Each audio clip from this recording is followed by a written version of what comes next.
ماجد علی عرف مجو کی شادی خانہ آبادی اس کی 3 عدد شادی شدہ بہنوں اور 1 عدد کنواری مگر سب پر بھاری بہن نے اپنی مشترکہ پسند نادیہ سلیم سے بڑی ہی دھوم دھام سے کروائی تھی۔ یوں بھی وہ اپنی ماں کا اکلوتا اور کماؤ پوت بیٹا تھا، جس کے کریانے کی دکان سے ہی اس کی بہنوں اور گھر کا خرچہ چلتا تھا۔ ویسے تو مجو بڑا ہی نیک اور ہوشیار تھا، مگر بلاں کا سیدھا تھا۔ مجال ہے جو اماں اور بہنوں کے آگے اس کی زبان ان کی مخالفت میں ہل جائے۔ بچپن سے ہی اس نے ایک لفظ سیکھا تھا، ہاں، اور اس کے علاوہ اس نے گھر میں کوئی لفظ بولنا سیکھا ہی نہیں۔ عمر نے 28 کا ہنسا پار کیا تو اماں کو اب بہو کی ضرورت محسوس ہونے لگی۔ البتہ ان کی کوشش یہی تھی کہ کنواری نند مدیحہ کی بھی شادی ہو جائے، یہ نہ ہو کہ شادی کے بعد بیٹا ماتھے پر آنکھیں رکھ لے۔ اسی لیے شروع سے ہی دکان کا سارا خرچ و آمدنی اماں نے اپنے ہاتھ میں ہی رکھا تھا، یہ نہ ہو کہ بیٹا شادی کے بعد پیسوں کو ترسا دے۔ اور تو اور لڑکی کے انتخاب میں بھی بہنوں نے اس بات کا خاص خیال رکھا کہ لڑکی کے آگے پیچھے کوئی سٹینڈ لینے والا نہ ہو اور وہ اسے خوب دبا کر رکھ سکیں۔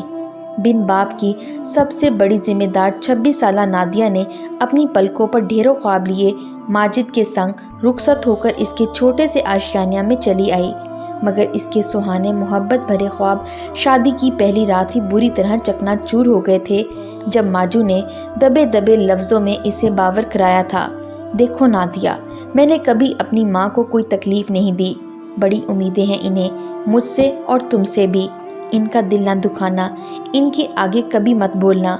بولنا یہ کیسا دھلا تھا جو شادی کی اولین رات ہی اسے اچھی بہو بننے کے گڑ سکھا رہا تھا، جبکہ یہ رات تو ان دونوں کے وصل کی محبت کی رات تھی۔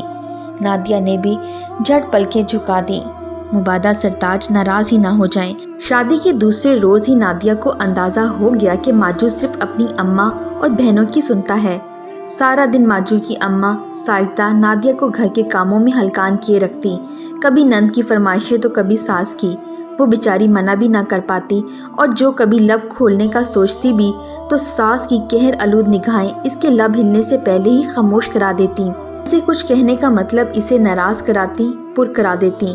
یا کبھی جب وہ میکے جانے کا سوچتی تو ساس صاحبہ کہتی، بیوی اپنے گھر میں شوہر کی دیکھ بھال کرتی اچھی لگتی ہے، نہ کہ میکے میں سیر سپاٹے کرتی، اور جو بیویاں اپنے شوہر کو چھوڑ کے میکے جا بیٹھتی ہیں ان کے شوہر بھی کہیں اور ہی دل لگانے کا سامان تلاش کرتے ہیں۔ ساس کی منطق کے آگے وہ چپ ہو جاتی، پھر بھی میکے جانے کا نام نہ لیتی، اور جو اس کی ماں اور بہنیں اس سے ملنے آ جاتی تو ساس اور نند انہیں اس کے پاس کبھی اکیلا ہی نہ چھوڑتی جو وہ کوئی حال دل کہہ سکے۔ ہاں اتنا ضرور سوچتی تھی کہ اس کی شادی شدہ نندیں کیوں ہر دوسرے دن میکے میں دکھائی دیتی ہیں، انہیں کیوں ساس منع نہیں کرتی، اور ان سوالوں کا صرف ایک ہی جواب تھا کہ وہ بہو تھی اور وہ بیٹیاں۔ اس روز نادیہ نے مشین لگائی ہوئی تھی، صبح سے وہ کوئی درجن بھر سے زائد کپڑے دھو کے ہلکان ہو چکی تھی۔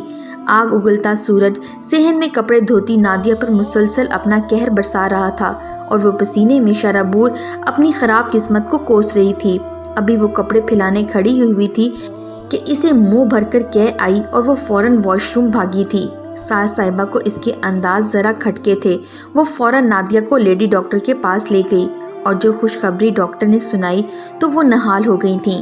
نانی بننے کے بعد دادی بننے کی خوشی کسی اعزاز سے کم نہ تھی۔ شام تک یہ خبر اس کی تمام نندوں تک پہنچ چکی تھی، سو وہ بچوں سمیت میکے میں آدھم کی تھیں۔ شام کو ماجو گھر آیا تو شرمائی لجائی سی نادیہ اسے بہت بھائی تھی، باپ بننا اس کے لیے کسی خوش نصیبی سے کم نہ تھا۔ آج تو چھوٹی نند صاحبہ بھی کچن میں نادیہ کی مدد کروا رہی تھیں۔ ظاہر ہے ایسی حالت میں اتنی بڑی پلٹن کی اکیلے خاطر تواضع کرنا اس کے لیے کس قدر نامناسب تھا۔ ساس صاحبہ تینوں شادی شدہ نندوں کے ساتھ بند کمرے میں گول میز کانفرنس میں مصروف تھیں، اور بچے شرارتیں کرتے نادیہ کی جان ہلکان کیے رکھتے تھے۔ نادیہ ہمیشہ یہی سوچتی تھی کہ آخر بند کمرے میں یہ لوگ کیا راز و نیاز کی باتیں کرتی رہتی ہیں۔ بات تو خوشی کی ہے، مگر سر پر مت چڑھا لینا اپنی بہو کو، یہ نہ ہو کہ مہارانی بنا لیں آپ اور پھر آپ کے اپنے قابو میں ہی نہ آئے۔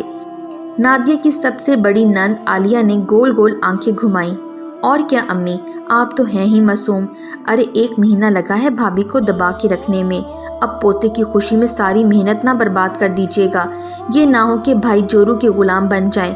بھائی ہم نے بھی تو بچے پیدا کیے ہیں، کیا ہم نے گھر کے کام نہیں کیے؟ آپ تو پہلے ہی دن بیچاری مدیحہ کو ڈیوٹی بھابھی کے ساتھ کچن میں لگا دی ہے، حد کرتی ہیں آپ۔ عالیہ سے چھوٹی نجمہ نے اماں کو گھورا۔ کہتی تو تم ٹھیک ہو، اب دیکھنا کیسے لگام کس کے رکھتی ہوں۔ ساس صاحبہ کی آنکھوں میں بڑی کمینی چمک آئی اور پھر تینوں بہنوں کا بڑا ہی بے ہنگم کہکا فضا میں گونجا تھا۔ بیٹیوں کے کہنے میں آ کر ساس صاحبہ نے اگلے دن سے ہی ماتھے پر آنکھیں رکھ لی تھیں، سارا کام اکیلی نادیہ کے سپرد کر دیا، اور وہ بیچاری حیران پریشان سی کھڑی سوچتی رہ گئی کہ کل تک تو ساس نے مدیحہ کو اس کے ساتھ ہر کام کرنے کو کہا تھا، پھر ایسا کیا ہو گیا جو آنکھیں بدل گئیں؟ مدیحہ بیٹا، تم دوپہر میں چلنا میرے ساتھ رضیہ آپا کے گھر، تمہیں سلائی سکھانی ہے۔ خیر سے اب تمہارا بیاہ بھی کرنا ہے۔ سوچی سمجھی پلاننگ کے تحت ساس صاحبہ نے نادیہ کے سامنے مدیحہ سے کہا۔ سلائی سینٹر جانے کا مقصد ہی صرف یہی تھا کہ مدیحہ نادیہ کی مدد نہ کر سکے اور ماجد کے سامنے بہانہ بھی بن جائے کہ وہ بیچاری گھر پر ہوتی ہی کب ہے، رہ گئی ساس تو وہ کہاں اس عمر میں کام کرے گی۔ جی امی جیسے آپ کہیں۔ مدیحہ نے مسکراتے ہوئے نادیہ کو دیکھا، جیسے کہ اس کی بے بسی پر ہنس رہی ہو، اور وہ تو بیچاری اتنا بھی نہیں کہہ سکتی تھی کہ امی ابھی کچھ عرصہ رک جائیں۔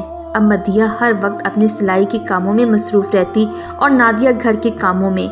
کپڑے دھوتی تو تھوڑے تھوڑے کپڑے بالٹی میں بھر کر اوپر پہنچا آتی۔ کسی کو ترس نہ آتا کہ وزن اٹھانے سے ڈاکٹر نے منع کیا ہے۔ ڈھیروں برتن دھوتی، جب کچن میں جاتی برتن منہ چڑھا رہے ہوتے۔ نند یا ساس کو اتنی توفیق نہ ہوتی کہ کم از کم برتن دھو کر رکھ دیں۔ دوپہر کو الگ ہنڈیا، رات کو الگ باسی سالن یا روٹی کسی کو کھانے کی عادت نہیں تھی۔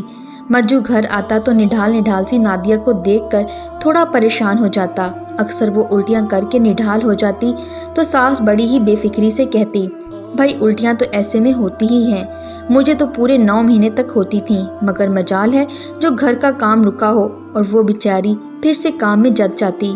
اس روز گھر پر کوئی نہ تھا، مدیحہ سینٹر گئی ہوئی تھی تو ساس صاحبہ اپنی کسی سہیلی کے گھر حال احوال پوچھنے کی غرض سے روانہ ہو گئی تھیں۔ نادیہ کو بڑی دیر سے چکر آ رہے تھے۔ اس نے بڑی مشکل سے لیمو پانی بنایا تھا، مگر یہ اس کی خراب قسمت تھی کہ اس سے پہلے ہی کہ وہ گلاس منہ سے لگاتی ایک زوردار چکر اسے زمین بوس کر گیا تھا، اور گلاس کی کرچیاں پوری کچن میں بکھر گئی تھیں۔ اسے ہوش آیا تو اس نے خود کو ہسپتال میں پایا۔ اس نے آنکھیں کھولیں تو ماجد اس کے برابر بیٹھا تھا۔ اس نے حیران ہو کر ماجد کو دیکھا۔ گھبراؤ مت، تمہیں چکر آ گئے تھے، اور وہ تو اچھا ہوا میں کسی ضروری کام سے گھر آ گیا تھا، اور چابی بھی میرے پاس تھی، ورنہ تو آج نہ جانے کیا ہو جاتا۔ تم نے اماں کو جانے کیوں دیا؟ امجد اس کے لیے فکر مند تھا۔ نادیہ کا دل پرسکون ہوا۔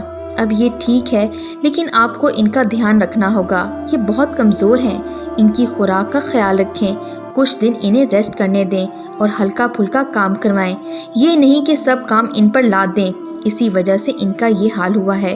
آپ بات سمجھیں، بچے پر برا اثر پڑے گا۔ ڈاکٹر نے رسانیت سے ماجد کو سمجھایا۔ وہ خود کافی ٹائم سے دیکھ رہا تھا کہ نادیہ ایسی حالت میں سارا کام خود کر رہی ہے، مگر اماں سے کچھ کہنے کی اس کی ہمت نہ تھی۔ مگر اب سوال اس کے بچے کی صحت و سلامتی کا تھا۔ وہ گھر آیا تھا تو اماں پہلے سے تنی بیٹھی تھیں۔ ارے او ماجو، باولا ہو گیا کیا؟ ایسی حالت میں بہو کو لے کر کہاں چلا گیا تھا؟ میرے آنے کا انتظار تو کیا ہوتا، اور بہو سارا گھر ایسے ہی گندا چھوڑ کر تم گھومنے چلی گئی۔ ماں نے بہو بیٹے کو گھورا۔ اماں سوچنا تو تجھے چاہیے تھا نا، مدیحہ گھر پر تھی تو ایسی حالت میں نادیہ کو چھوڑ کر کہاں چلی گئی تھی؟ بے ہوش ہو گئی تھی، یہ اگر میں نہ آتا تو پتہ نہیں کیا ہوتا۔ ڈاکٹر نے اسے آرام کا کہا ہے، تم خود کام کر لو، پہلے بھی تو کرتی تھی نا۔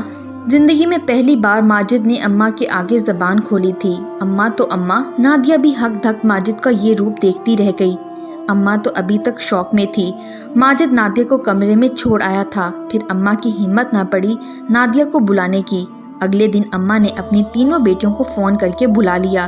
دیکھا اماں، میں نہ کہتی تھی کہ لگام کس کے رکھیں، آج دیکھ لیا نا، اولاد کی وجہ سے وہ کل کی آئی ہوئی لڑکی جیت گئی، کیسا ڈرامہ کر کے بھائی کو اپنی طرف کر لیا۔ بڑی نند نے بڑی ہی چلاکی سے اپنی آنکھیں گھمائیں۔ یہ بھی تو ہو سکتا ہے کہ اس کی واقعی طبیعت خراب ہو گئی ہو، میرے پوتے کو کچھ نہ ہو جائے۔ اماں آخر تھیں تو ماں ہی نہ، بہو سے دلچسپی نہ ہو، پوتے کا شوق تو برحال انہیں تھا۔ لو اماں، پگلا گئی ہو کیا؟ اب یہی تو ڈرامے ہوتے ہیں آرام کرنے کے، تو بھی بہو کے ڈرامے میں آ گئی۔ بڑی سے چھوٹی نند نجمہ نے اماں کو آنکھیں دکھائیں۔ وہ اپنی باتوں میں مگن تھیں اور باہر اماں کو بلانے کے لیے آیا ہوا ماجد اپنی ماں اور بہنوں کا یہ روپ دیکھ کر سخت صدمے میں تھا۔ لمحے میں اس نے فیصلہ کیا اور وہ دھاڑ سے دروازہ کھول کر اندر داخل ہوا۔ اماں سمیت باقی بہنیں ایک دم ہی اچھلی تھیں، مبادا اس نے سب کچھ سن لیا ہو۔ واہ اماں واہ، تم اپنی بیٹیوں کی باتوں میں آ کر اپنے ہنستے بستے گھر کو آگ لگا رہی ہو۔ تم خود ہی بیاہ کر لائی تھی نا، میں تو اسے نہیں لایا تھا، پھر یہ فرق کیوں؟ ذرا دیکھ جا کر اسے، کبھی اس نے تمہاری بے عزتی کی، تمہارے آگے زبان چلائی، تمہاری نافرمانی کی؟ نہیں نا، یہاں تک کہ تم نے کبھی اسے میکے تک رہنے نہیں دیا اور وہ اس پر بھی سر جھکا گئی۔ تمہاری بیٹیاں تو روز آتی ہیں نا، وہ کیا سوچتی ہوں گی؟ ماں کھولو آنکھیں اس سے پہلے کہ دیر ہو جائے، یہ سب تو اپنے گھر چلی جائیں گی۔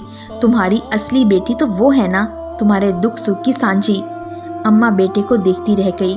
لمحہ لگا تھا انہیں بھی سوچنے میں، غلطی ان کی تھی جو وہ بہو کو بہو ہی سمجھ رہی تھیں اور ایسا کرنے میں اس کی بیٹیوں کا ہاتھ تھا۔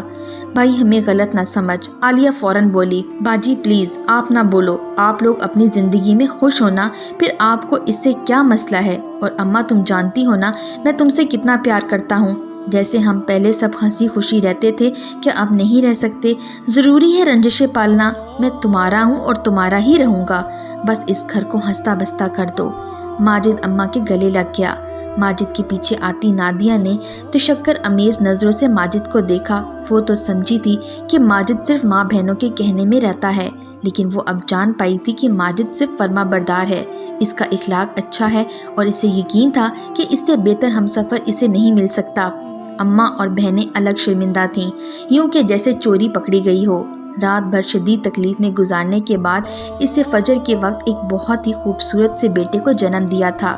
یا اللہ تیرا شکر ہے تو نے مجھے چاند سا پوتا دیا، اس کی ساس حمیدہ نے گود میں لیتے ہوئے کہا۔ رات بھر وہ تسبیح اور اللہ سے دعا کرنے میں مصروف رہی تھی۔ ہاں اماں دیکھ، میرے جیسا ہے نا بالکل۔ ماجد نے اماں کے کندھے پر سر رکھا۔ جی نہیں، صرف تیرے جیسا نہیں بلکہ میری بیٹی نادیہ جیسا بھی ہے۔